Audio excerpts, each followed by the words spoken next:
Welcome to a special remix episode of Reimagined Energy.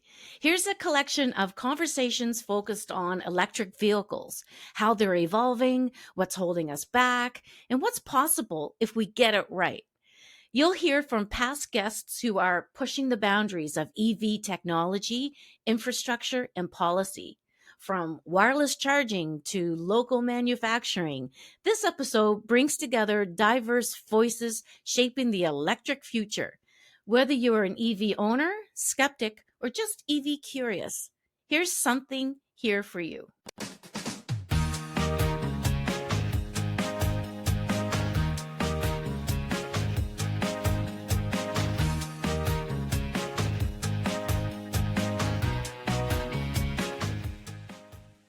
Now, what's always on drivers' minds these days is how to avoid sitting in traffic and especially idling. Gas prices are high, how does good planning help reduce this? Yes. So basically, again, when we talk about these, multimodal solutions, what we mean is, and I can explain you with an example for yourself, for your audience and general public, is that when we say that don't use your car, we don't mean that don't use your car at all. What we mean is that whenever it is possible, use other modes of transportation. So, for example, if you are making a short trip, which is within, say, 3 to 5 kilometers, we encourage people to use other modes other than cars. If possible, like, for example, if you are using a vehicle just for your daily commute, why not use public transit if it is available for you? Instead of driving your car and then, parking it somewhere where it is sitting for 7, 8, 9 hours. So there is no use of it. And then, it also cost not just the city or the public agency, but for the entire community, having such facilities and spaces available for parking. So basically, if you are using transit, you are not only saving energy, but you are also contributing in terms of making your community safe, and sustainable. Right. So those are the aspects. And again, when it comes to biking or walking, as you understand, school children or youth who are college, university students, we encourage them, if possible, if it is if you are closer to your institutions, why not use bikes, or why not walk to your school? And there are, as you understand, many programs which address safe walk to school or safe bike to school programs. So we basically support them, we basically encourage them, and we also work on it as a mobility solution experts to develop and design such infrastructure which is friendly for all of them. I'm going to throw you for a loop here and ask you, does it make a difference whether something is electric or what's fueling these advanced public transit systems, like whether it's diesel or gas or electric? Does it make a difference? Right. So, as most of the time, all these motorized vehicles, whether it is car or bus or any other vehicle, we used to use, gas or diesel. These are the sources of energy. But nowadays, as you see that we are seeing electric cars. We are also now seeing more and more electric buses, and we are also going towards electric light rails. So all these these are advancements, technology advancements, and improvements in the overall transportation infrastructure, or the vehicle, or the equipment that we use. So basically, they are all again good for the environment. So basically, the idea is that if you are using the alternative fuel energy, which is electric these days, you can again, in terms of decreasing the greenhouse gases emissions, and then you are basically upgrading the community, the city, or the province, or the country, in terms of energy efficiency, and it is also giving you positive environmental results as well. Nobody really knows what the battery chemistry of the future is going to be. There's it's kind of much like so vehicles have changed from a mechanical device to being more of an electronic device, much like your cell phone. And it's just like, every year there's a new iteration of an iPhone that has a better camera and a longer lasting battery and that sort of Bigger, thing. better, faster. Yeah. So this is a real challenge with battery technology, right? Is that nobody really knows what the battery technology of the future is going to be. And if you're asking companies to commit, hundreds of millions of dollars to opening up a new mine to mine a particular critical mineral that's necessary for the batteries of today, but may not be necessary for the batteries of tomorrow, then you're in a situation where you have stranded capital and you're putting a lot of time, money, and effort into something that may not be required. So there's a lot of uncertainty out there on a lot of fronts, and I think that's business always likes certainty, and it's some of these things are just disconcerting when others say vehicle manufacturers are going to have a hard enough time just building the vehicles, let alone worrying about all of the different pieces of the puzzle that need to be put in place to ensure this transition goes smoothly and towards electrification. You had mentioned how China has the most capability of processing the minerals that go into the batteries. Yeah. What are some of your thoughts on that? Well, I think that's because China, was an early adopter and really focused on the electrification of vehicles, sort of largely before anybody else did. They have a competitive advantage in that space now. They have all virtually, well, and in most cases, pick an item, whether it's processing, it's battery development, it's some of the raw materials. China is got the lion's share of the market, and I think that's why you're seeing, for instance, the United States respond in kind by sort of being a little bit behind the eight ball and recognizing that the future is going to be electric, and also recognizing that they don't have, they're sort of in the same position with China as they used to be with the OPEC countries as far as oil is concerned. So they don't want to be beholden to a foreign jurisdiction that may not be a friendly jurisdiction for all the batteries, battery components, all the processing of the minerals and all that sort of thing. So the United States and Canada as well, I think, have put a keen focus on trying to ensure that we're building out a lot of that, those mines, the critical minerals, processing capability in North America as such, so that they can be a little bit more masters of their own destiny with respect to the development and building of not only the batteries, but the vehicles themselves. The infrastructure. We can't have a conversation about EVs and anything to do with roads, or even infrastructure isn't only about the highways. It's about the charging. It's about the ratios you had mentioned, the IEA, and something to do with California. Can you tell everyone a little bit about that side of things?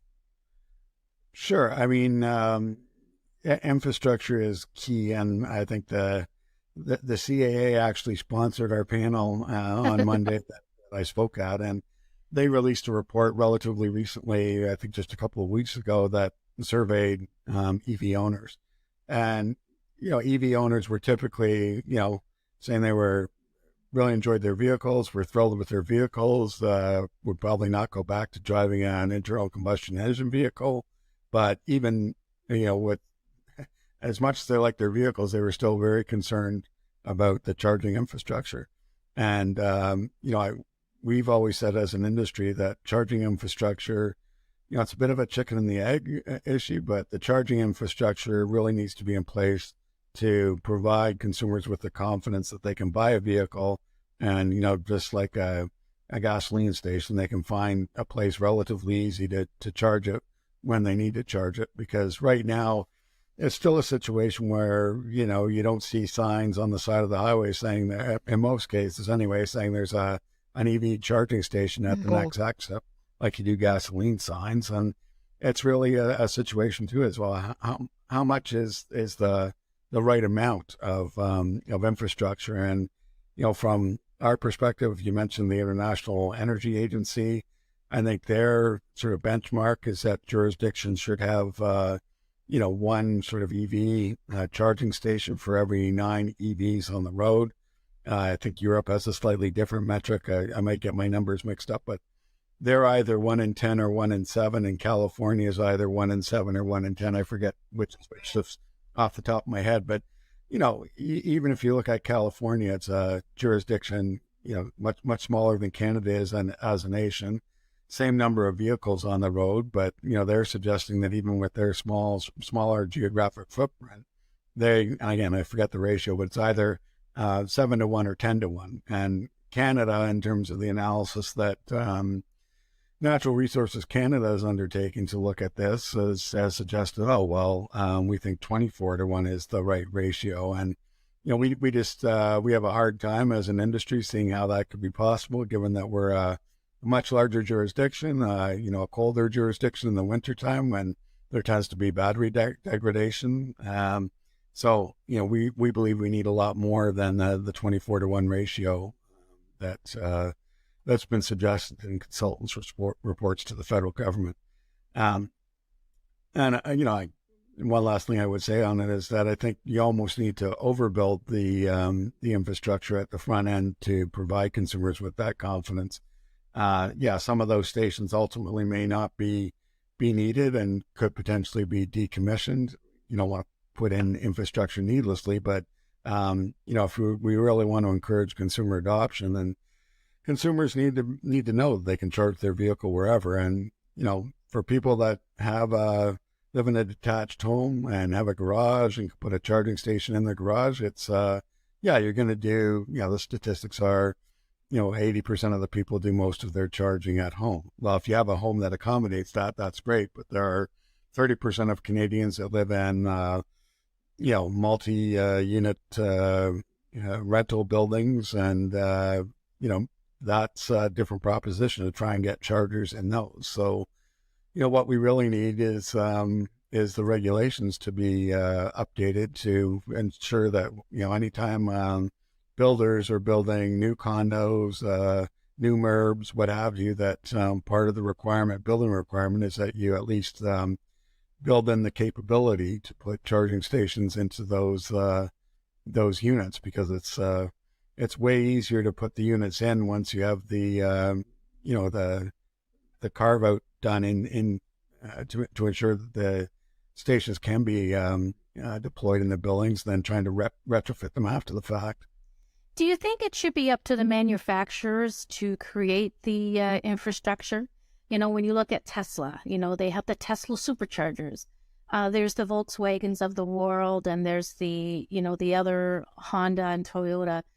I guess when you look at it, when you have the Essos and the Petro-Canada, they don't have their own make and models of cars. So I guess throwing it out there, do you think that there should be maybe universal charging, and should it be up to the manufacturer to work, with these? Yeah, I mean, and you raised Tesla, and Tesla's an interesting example, because if you look at their whole business model was predicated, they were a new new car company. Their only product is electric vehicles. So for their business model to work, they need to have they absolutely need to build out their own infrastructure. They weren't saying to government, "Oh, well, we're building an electric car, but you build out the infrastructure for us." But I think for traditional automakers that are involved in this transition, it's hugely capitally expensive to make that transition, to build the vehicles, to build the batteries to support the vehicles. That by and large, manufacturers don't look at it as their job to put the infrastructure in place as well. You have seen some exceptions to that. So Volkswagen, for instance, had a ownership stake. I think they still do, in Electrify America and Electrify Canada, which is responsible for building out some infrastructure. It's not their own particular brand per se, like Tesla is, but those stations would be open to any other EV as well. But that's more the exception than the norm. Typically, what happens is that different manufacturers will collaborate with charging station providers, whether it's Flow or ChargePoint or what have you, to say, okay, well, we've struck an agreement with our with a charging station provider. When a consumer buys their vehicle, that they might get a discounted rate or a certain number of kilometers free with their particular charging station provider. But the real challenge is just there's too many different types of charging station providers out right now as well, which would be no problem if they all sort of operated the same way. And you could pay by credit card, but that's not the norm. The norm is that every charging station seems to have a different app that you have to download, and Exactly. you need a different card that you might need, so you can have a wallet full of cards. Need the adapter to go along with it. Yeah. Some want you to put that deposit down, so that so this sort of thing. So it's certainly not convenient for consumers, the charging infrastructure that we have right now, for sure. And the other challenge that I've experienced myself is just the uptime of the charging infrastructure. There's nothing more frustrating to an EV driver to have 40 kilometers left and go to a fast charger somewhere, only to find out that, oh, gee whiz, it's not working. And then you might be hard pressed to find another station that you can get to with the limited range that you still have on your vehicle. So I know that's something we've been encouraging the federal government and their new contracts, where they're trying to encourage doing RFPs for the installation of charging infrastructure. That part of that RFP would be an uptime requirement, so that these charging stations are maintained, and there is a performance metric built into that contract. To begin with, we're kind of creatures of habit. We've been driving gasoline vehicles for a long time.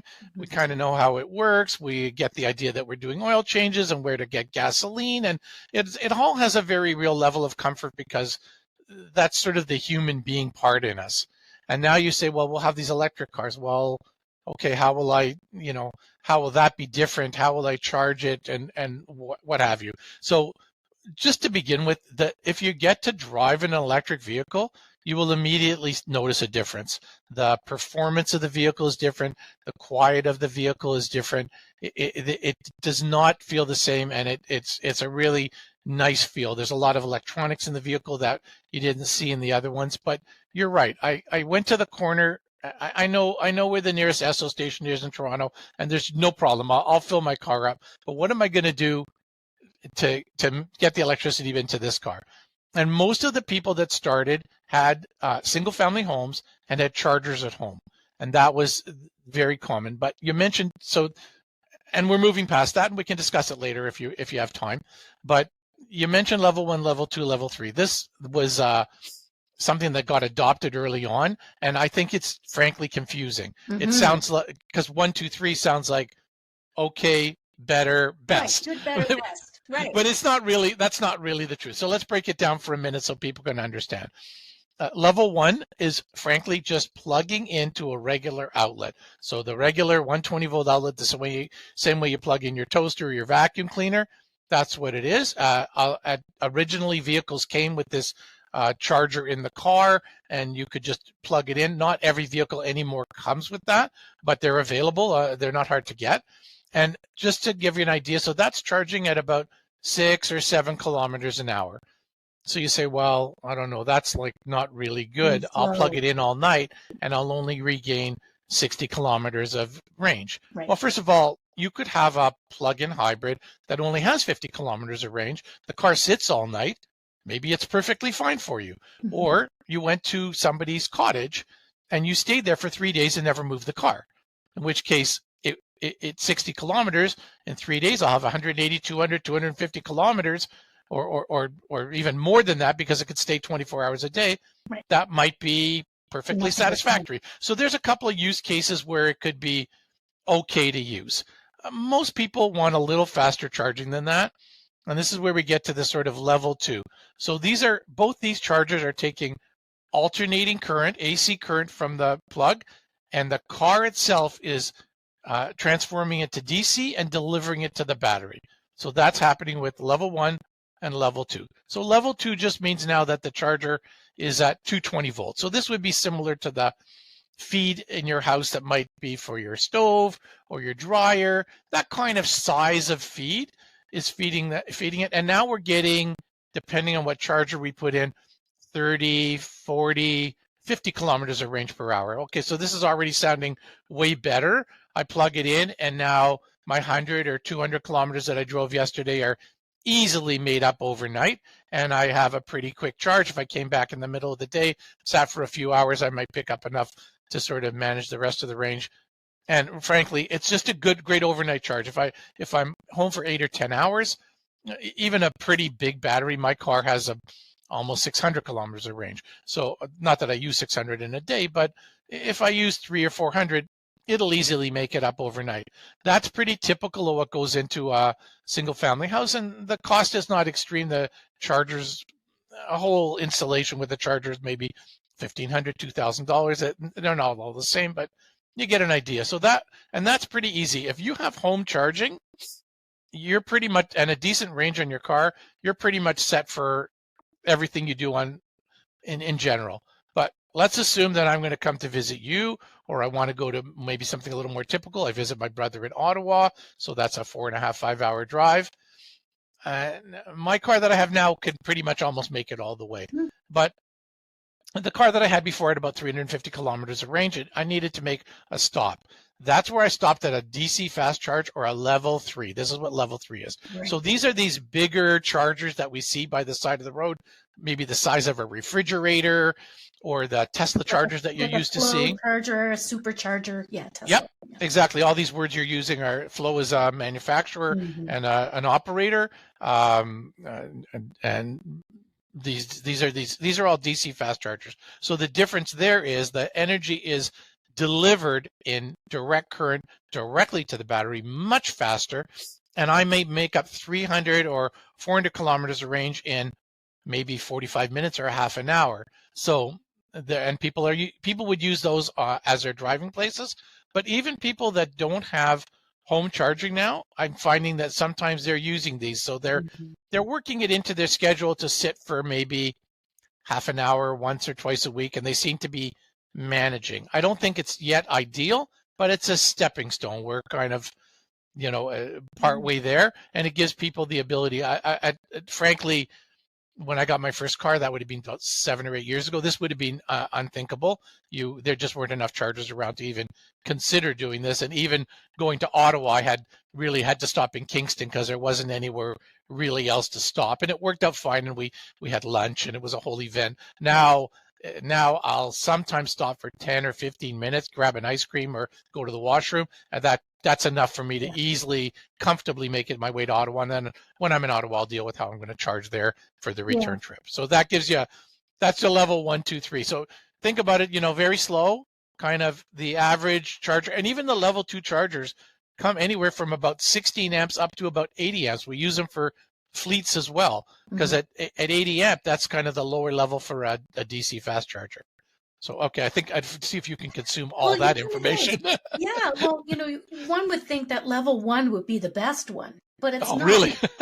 You flip it around, right? But I don't look at it as being best or better. They are suiting a particular need. It fits fine, but get the right, for us here, we want to hear what your situation is, and then we'll find the right solution. So frankly, again, if you had a small battery and you said, I'll just plug it into the garage, it's fine. If you want to put sometimes when my daughter comes to my house, they'll plug into one of my chargers and we'll go to the park and whatever. In a couple of hours, her car's topped up and she's thrilled. Right. So, she's using opportunity charging. She has no charging at home. She lives in an apartment building and she uses chargers both at her work and her husband's work, and they don't drive more than about 50 kilometers. And she told me last week that for the first time, 2 weeks had gone by, she didn't put gas in the car. So she was very excited. This is very typical of these people with the plug-in hybrids to have a sort of a game to see how they can manage not to put gas in their car. Oh yeah. And it's a bit of a stepping stone. If you can manage with 50, you think at some point, well, if I had 350, oh my God, I could manage perfectly fine. So, I'm not against these plug-in hybrids as a stepping stone to sort of work towards all electric. Well, as an EV driver myself, I find it makes me a smarter driver. I think a little bit more instead of just getting in the car and driving. You're just thinking a little bit more about the drive. You're actually enjoying a little bit more your surroundings, because if you have to stop, for 10 minutes or 30 minutes to charge the car, you're taking advantage. You're slowing down a little bit. You're kind of enjoying the drive. It's a different philosophy that it took a real shift, but now I love it. Yeah, it was very interesting. When I first went to get the car, I thought, okay, well, how many kilometers do I drive in a day? If you'd asked me, I had no idea. Exactly. I had to spend a week or two figuring out whether this was making any sense or not. And there was a whole bunch of things that I had to go through in my mind. I think it's a little easier now than it was 7 or 8 years ago. But I didn't. And when I explained to non-EV drivers, they ask, how long does it take to fill the whole battery? I said, when's the last time you drove 600 kilometers in one day? Right? You and I know, right? We have exactly what you're saying. We have a slightly different way of thinking, and it takes time to figure this out, right? Yeah, and once you get past that, then you're really enjoying it. It's the journey and the destination, I guess, you're enjoying. You're doing some really great things at UNB. And tell us a little bit about your research and what led you to where you are now.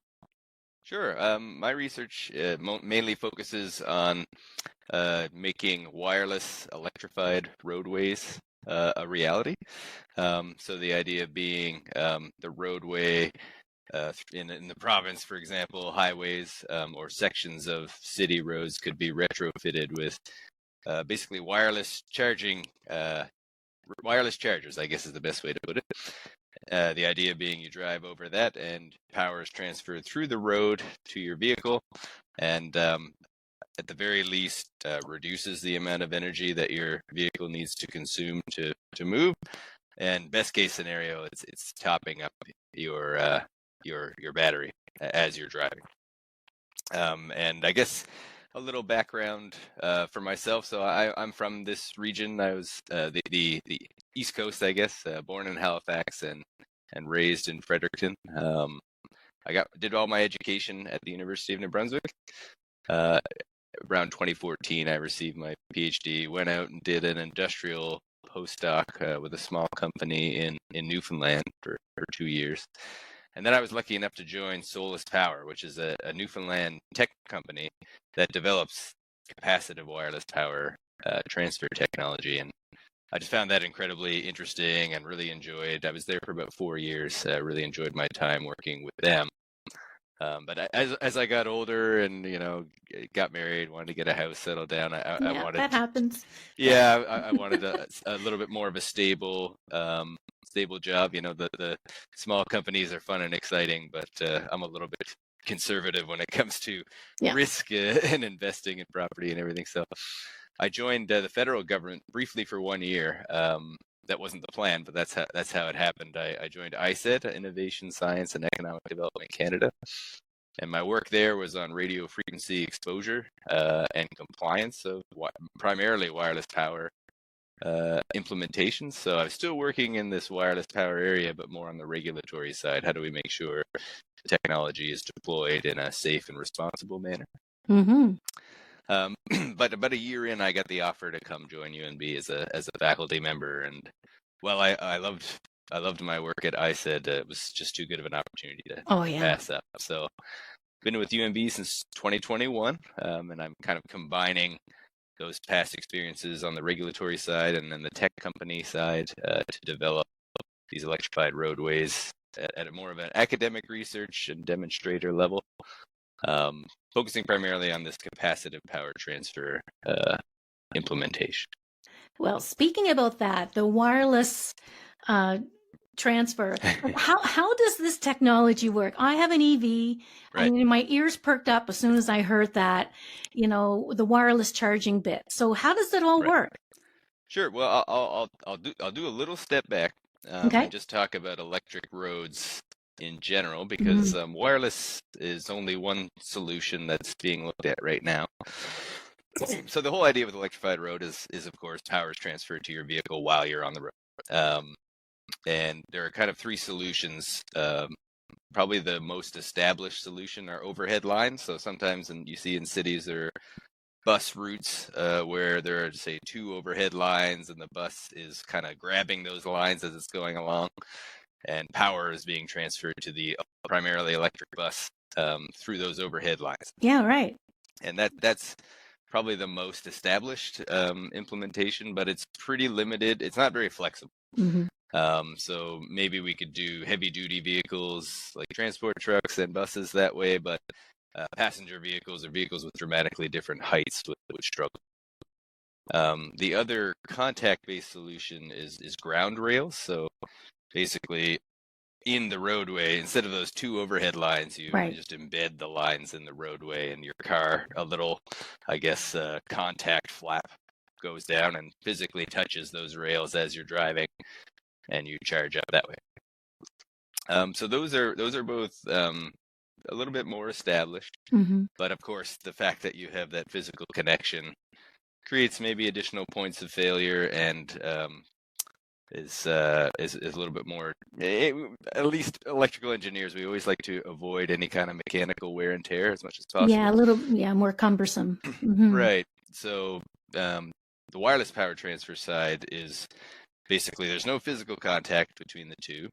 So we have these two circuits, the circuit that's in the road and the circuit that's in your vehicle, and they're coupled through either electric or magnetic fields. By far the most mature implementation right now is using magnetic fields, so what we call inductive power transfer. And it works very much like the transformers that you see for power distribution. I know not everyone knows how those work, but you might see the cans on your power lines every once in a while. They blow up in a very exciting manner. Right. And these are basically just coils of wire that are very tightly coupled. So two circuits that are physically separate, but the magnetic fields pass through both coils and couple them together, and it's very useful for power distribution for a variety of reasons. So that's how people would fully charge their cars as they're driving along, through these coils, wireless coils. Right. So the idea here is they're much less coupled. Yeah. There's a big air gap between them, so we have to do all kinds of things it's not a new idea at all. This is like Nikola Tesla turn of the 20th century kind of idea, but the technology to do the power transfer efficiently over that big air gap just hasn't been there until recently. So we work at higher frequencies, and everything's tuned up really, really carefully to maximize efficiency so that we can get that power transferred. And yeah, the idea is you're driving along, there's a coil in the road that gets energized, and it excites the coil in your car. Electricity flows through that coil, and then you just convert it to whatever voltage and current levels are needed to top. That was a look back at just a few of the bright minds reimagining how we move. If this episode sparked an idea or raised a question, we'd love to hear from you. Thanks again to the province of Nova Scotia and the Smart Energy event for supporting this podcast. I'm your host, Maria McGowan. Thanks for listening and see you next time.